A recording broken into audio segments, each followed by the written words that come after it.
আজকে চলে যাচ্ছে হাইকিং এ গ্যান্তিং হাইল্যান্ডের এক অভয়ারণ্যে, একেবারে হিডেন প্লেস। সেই জায়গায় চলে যাব, একেবারে পাহাড়ের চূড়ায়। যদিও এটা সমতল থেকে 6000 ফুট উঁচুতে অবস্থিত। তো আজকে আমরা তার থেকেও উপরে ওঠার চেষ্টা করব। যতটুকু পরিমাণ পাহাড়ের উপরে ওঠা যায় ততটুকু পরিমাণ উঠবো। তো আমাদের আজকের জার্নিটা এখান থেকেই শুরু। পাহাড়ের উপরে উঠতেছি, জঙ্গলের দিকে। পাহাড়ি পথ।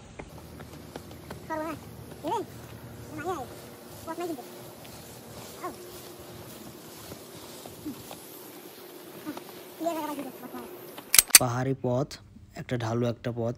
এই পথটা বেয়ে বেয়ে আমরা উপরের দিকে উঠতেছি এখন। তো এইখান থেকেও চারিদিকে দেখলে পাহাড়, প্রকৃতিটাকে অনেক সুন্দরভাবে দেখা যাচ্ছে। এক কথায় মন জোড়ানো, চোখ জোড়ানো একটা শান্তি। পাশাপাশি হালকা একটু মেঘের বাতাস, ঠান্ডা বাতাস। মনে হচ্ছে গায়ের সাথে মেঘ এসে নাড়া দিচ্ছে।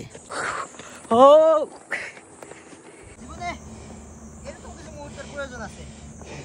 মানুষের ব্যস্তময় জীবনের কিছু কিছু সময় এরকম কাটানো অনেকটাই জরুরি। মানসিক শারীরিক সব শান্তি পাওয়া যায়।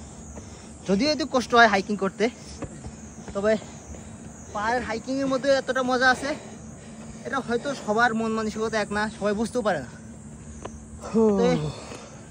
প্রকৃতির শান্তি পাইতে হলে আপনাদের আসতে হবে, প্রকৃতির ডাকে সাড়া দিতে হবে।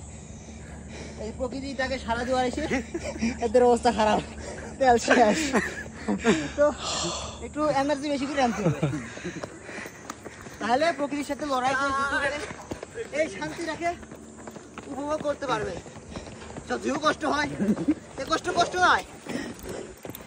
উপরে যখন আমরা উঠে যাবো, এটাই আমাদের শান্তি। তো অনেক হাইকিং এর পর আমরা আমাদের গন্তব্যে পৌঁছে গেছি, একেবারে চূড়ায় পাহাড়ের, যেখানে আর কি মানুষ যাওয়া যায়। এখানে অনেকে আসে যারা চীনে জানে ক্লান্তিময় জীবনে এখানে এই সময়টুকু কাটাইতে আসে। এখানে কষ্ট করে উঠতে পারলে এখানে একটা রিফ্রেশমেন্ট পাওয়া যায়। আসলে পাহাড়ের চূড়ায় উঠলেই বোঝা যায় প্রাকৃতিক সৌন্দর্য কতটা সুন্দর। তো সবাই একবার হলেও লাইফে হাইকিং এর মজাটা নিবেন।